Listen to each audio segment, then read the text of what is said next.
And looking back, I knew that I was excited, a little nervous, not knowing fully what it entailed, knowing that Davidson had a good EPIC program and knowing that, you know, this was the best foray into my high school academics.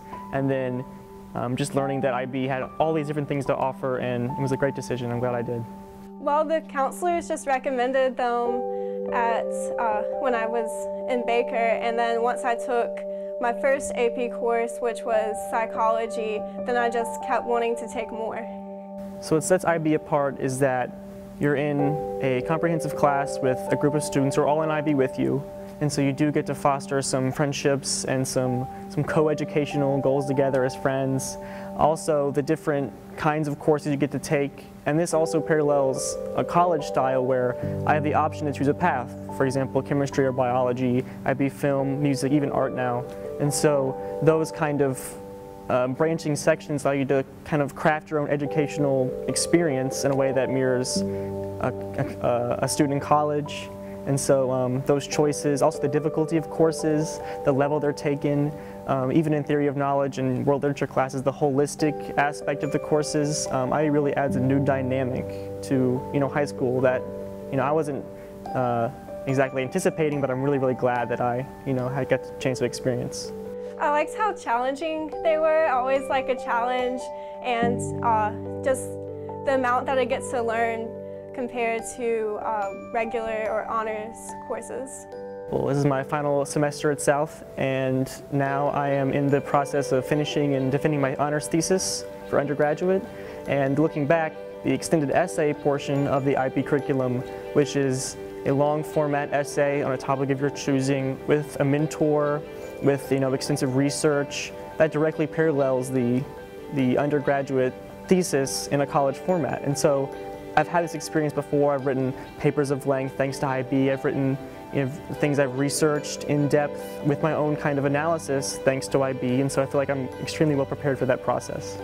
Right now, this is my second year of Auburn, but going by credit hours wise, thanks to AP, I have a senior classification, so whenever I go to register for classes, I get that extra benefit of registering early since I'm a senior.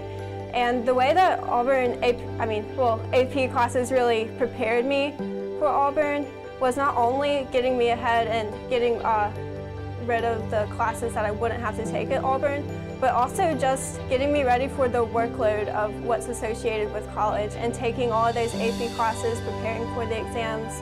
That really transferred over to my college study habits. It was really easier than I thought it would be based off of everyone warning me, oh, college is so different from high school.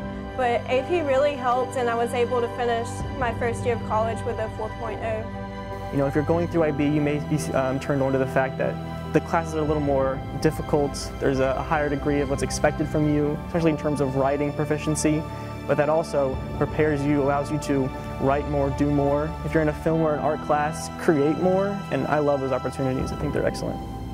Well, if you're taking a lot of AP, the test in amount of 2 weeks, and you have about like up to 8 tests that you can take, then you really can't procrastinate in your studying, so you have to allot time to study for each course every day.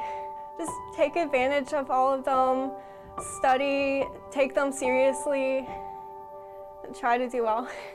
So I'm going for 2 degrees. One is German as a foreign language, and one is international relations.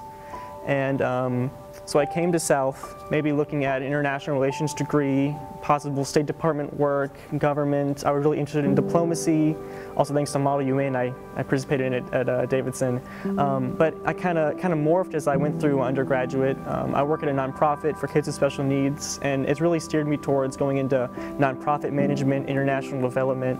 And so, and especially because I studied abroad in Germany, and that, you know, kind of opened my eyes to what's all out there. Well, I could finish early if I wanted to, but my plan is to go to vet school afterwards, and I have to get in a lot of experience hours shadowing in order to get accepted to that.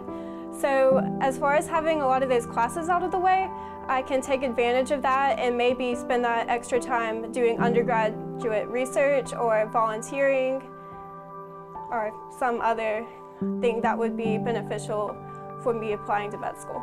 I would say at every step is to be cognizant of all the options you have.